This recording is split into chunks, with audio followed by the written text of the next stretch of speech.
Peoples party के रहनुमा और एडमिनिस्ट्रेटर कराची मुर्तज़ा वहाब का कहना है कि कराची में पाकिस्तान तहरीक इंसाफ पीटीआई वाली नहीं बल्कि हकीकी तब्दीली का सिलसिला जारी है। मुर्तज़ा वहाब ने खारादर रीडेवलपमेंट प्रोग्राम का संग बुनियाद रख दिया। इस मौके पर तकरीब से खिताब करते हुए उन्होंने कहा कि पीपल्स पार्टी ने वजीर मेंशन की सड़क को बेहतर किया।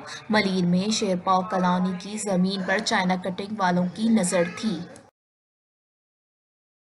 पुर उम्मीद हूँ कि आइंदा आने वाले हफ्तों में वो पेचीदगियाँ ख़त्म करके उनके ऊपर भी अमली तौर पर काम स्टार्ट कर दिया जाएगा। ये सारी आपको बातें बताने का मकसद ये है कि आप हमारे ऐलानात को कागजात में नहीं देख रहे, हमारे मंसूबों को अमली एतबार से होते हुए देख रहे हैं। और चाहे सिंध हुकूमत हो या सिंध हुकूमत के और डिपार्टमेंट्स हो, केएमसी हो, वाटर बोर्ड हो, सॉलिड वेस्ट हो, केटीए हो, ये सारे इदारे क्लोज कोऑर्डिनेशन में कराची वालों की खिदमत करने के लिए मुतहर्रिक अंदाज से काम कर रहे हैं और कराची वालों को भी बेहतरी होते हुए नज़र आ रही है। इंशाअल्लाह इस उम्मीद के साथ कि बेहतरी का सफ़र हमारे शहर में इसी तरीके से जारी और सारी रहेगा।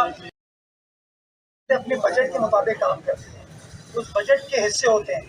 एक उसके अंदर एडीपी होता है, डिस्ट्रिक्ट एडीपी होता है, प्रोविंशियल एडीपी होता है। उसके बाद आपके जो तरक्याती इदारे हैं उनको बजट और ग्रांट दी जाती है। और तीसरी चीज़ ये होती है कि आप पब्लिक प्राइवेट पार्टनरशिप में या लोन लेके प्रोजेक्ट को इनिशिएट करता है और हर हुकूमत इसके ऊपर काम करती है। इम्पोर्टेंट चीज़ ये है कि जो पैसा लिया जाए या जो मंसूबे तख्लीक किए जाएँ उनके ऊपर अमली तौर पर आपको काम होता हुआ नजर आए। क्या आपको पीपल्स स्क्वायर कराची वालों के लिए एक बेहतरीन मुर्तज़ा वहाब का मजीद कहना था कि काला बोर्ड के रोड का टेंडर भी मुकम्मल हो गया है। सारे इदारे कराची के लोगों की खिदमत कर रहे हैं। कैमरामैन कामरान जैदी के साथ रिपोर्ट बीट कराची।